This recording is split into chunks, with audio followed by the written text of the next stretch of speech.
como cristão e estudioso, creio no dilúvio local. E eu vou explicar o porquê eu creio nisso. Antes de você me atacar, eu vou te explicar o que realmente aconteceu. Tá vendo essas plantas aqui, ó? As plantas respiram e fazem trocas gasosas. Micael, o que isso tem a ver com o dilúvio global? Vou explicar.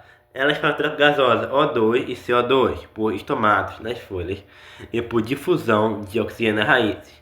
Isso depende da presença de ar nos espaços do solo.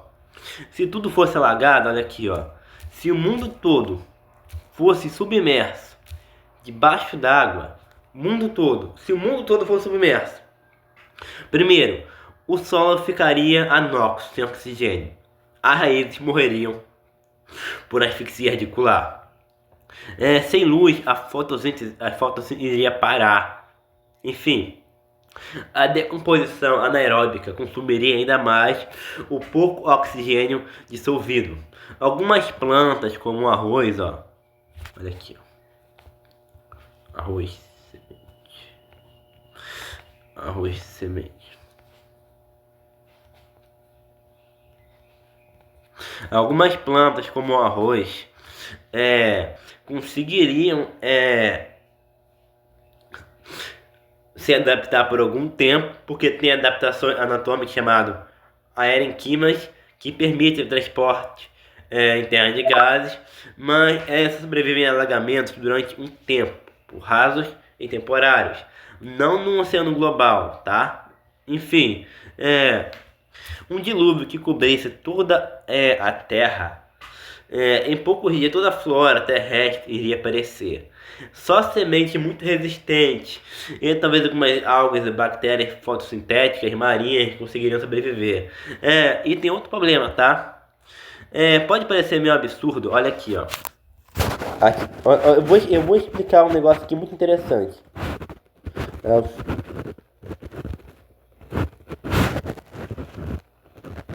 Pera aí. Um dilúvio global teria que cobrir 8.848 quilômetros. 49.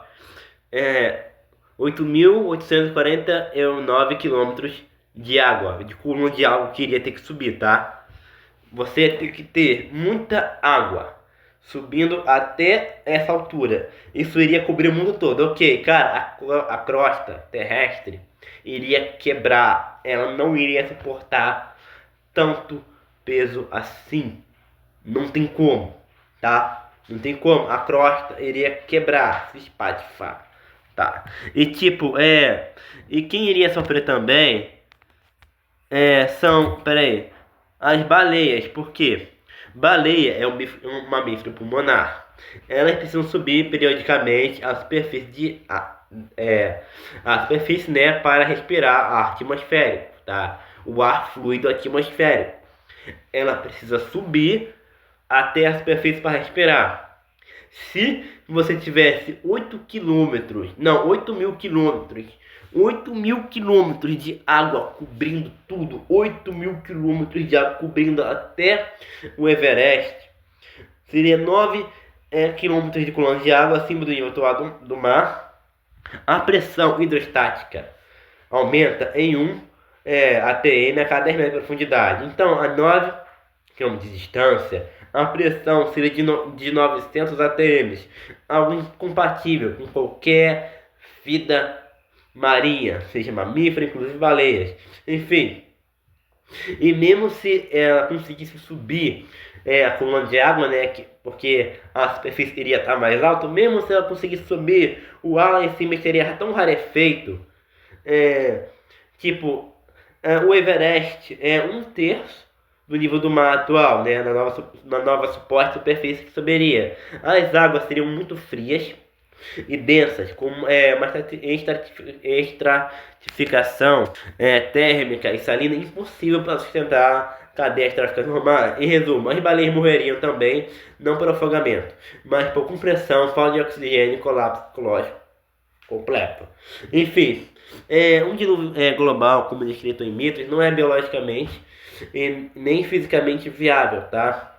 A água iria cobrir todas as montanhas,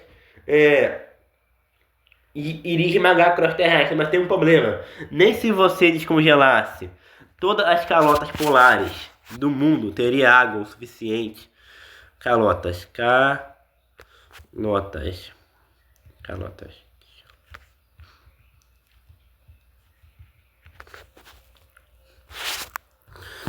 Nem se você descongelasse todas as calotas de gelo do mundo, seria o suficiente para encher até o Everest, entendeu?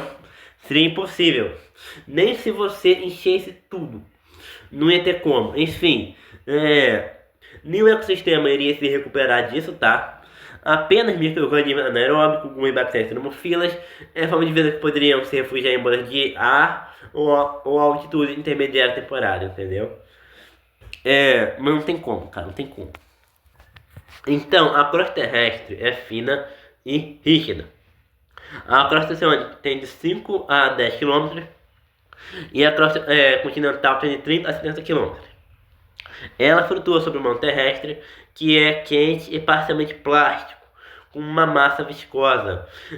Se você adicionasse 8.000 km de água, a pressão seria gigantesca. Enfim, seria 8.148 km de água, para encher até o Everest seria o dobro de toda a água presente hoje no planeta. Essa água teria que vir de algum lugar hipoteticamente. Enfim, e a única fonte possível seria o interior da Terra. Enfim. Então, aqui ó, já mudei de assunto. Da onde iria sair água para cobrir toda a Terra? Só se fosse do interior da Terra, né? Enfim, para a água sair do interior da Terra, teria que sair através de fendas gigantescas. O calor no interior iria vaporizar essa água instantaneamente, causando explosões hidrotérmicas capazes de destruir a crosta, velho. Enfim, além disso, se a água chegasse a 900 km, a crosta afundaria no manto, seria empurrada para baixo, como se fosse uma tábua em um lago coberto de paredes. Enfim, você teria fraturas globais, vulcões massivos e erupção de magma em escala planetária. Enfim, iria trincar em múltiplas placas. Enfim, iria submergir em parte, subducção acelerada, emergir magma em outras. Enfim, o resultado, o planeta iria entrar em estado de vulcanismo global, transformando tudo em lava, vapor e gases tóxicos, entendeu? Não estou falando que o dilúvio não aconteceu. O que eu quero dizer é o seguinte: um dilúvio global é fisicamente, biologicamente impossível. Não tem como. Não tem como. Ia acabar com a vida na Terra. Não ia ter como. Não tem como. Não ia ter recuperação. Isso nem tem condições de acontecer. Nem tem água suficiente para isso, velho. Enfim, mas o que a Mesopotâmia tem a ver com isso? Então, a Mesopotâmia significa terra entre rios, Tigres e Eufrates. Essa região era apenas das primeiras cidades da humanidade, Uruk, Erido, Nippur, Babilônia. Enfim, essa cidade ficava em planícies baixas e próximas ao nível do mar, propensas a enchentes repentinas violentas. Enfim, o que iria acontecer?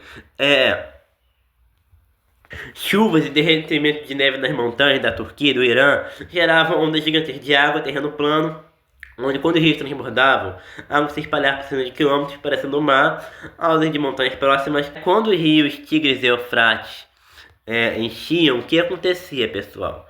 O que acontecia? Por as cidades ficarem no baixo, geograficamente no baixo, inundava tudo, entendeu? Por centenas de quilômetros. E a Mesopotâmia ali para essas pessoas era o mundo. Eles só conheciam ali. Então quando tinha alguma gente que invadia a região, era como se o mundo todo estivesse alagado. Enfim, as pessoas vinham água em todas as direções, acreditando que o mundo havia sido coberto por água. Mas não, era um dilúvio local. Na verdade, o dilúvio era um grande enchente na Mesopotâmia, que o povo interpretou como um fim do mundo, né? Um dilúvio. O que Noé passou não foi um dilúvio global, foi local. Uma enchente muito forte, é isso que ele viveu. Enfim, é basicamente isso. O rio Tigre É mais rápido e perigoso que o Eufrates. É um leito irregular, com corrente forte, né? Capaz de mudar de curso subitamente, né? Enchentes imprevisíveis e destrutivas. Já o Eufrates é mais lento, entendeu? Enchentes também forte, mas sazonais. Era usado também para irrigação, o que amplificava os danos quando transbordava. Entendeu? É basicamente isso, pessoal. O dilúvio não passa de uma má interpretação das pessoas. Eu não sou ateu. Eu só tô falando pela lógica. Pela lógica. Lógica, tá? Lógica. Enfim. O que acontecia? Enchente atingiu cidades inteiras de barro, que se dissolvia com a água. Árvores de grãos eram destruídas, gerando fome. Sobreviventes refugiam em barcos. A água ficava semanas cobrindo tudo. Depois, quando recuava, deixava um solo fértil, com lama rica em nutrientes, o que fazia o povo retornar e reconstruir tudo. Enfim, esse ciclo de destruição e renascimento inspirou a ideia de um castigo divino seguindo, né, de renovação. Enfim, a história de Noé é extremamente parecida com a de outros mitos, né? Enfim, os hebreus viveram nos babilônios e também tiveram contato com histórias mesopotâmicas. Enfim, o dilúvio é uma adaptação de evento mesopotâmico local, não global. Tá? É isso. Noé pode ter existido, mas tipo, o que aconteceu ali foi local, foi mundial, tá? E Palmeiras não tem mundial. Enfim, é isso. Jesus abençoe você. Eu não sou ateu, eu sou mais TI.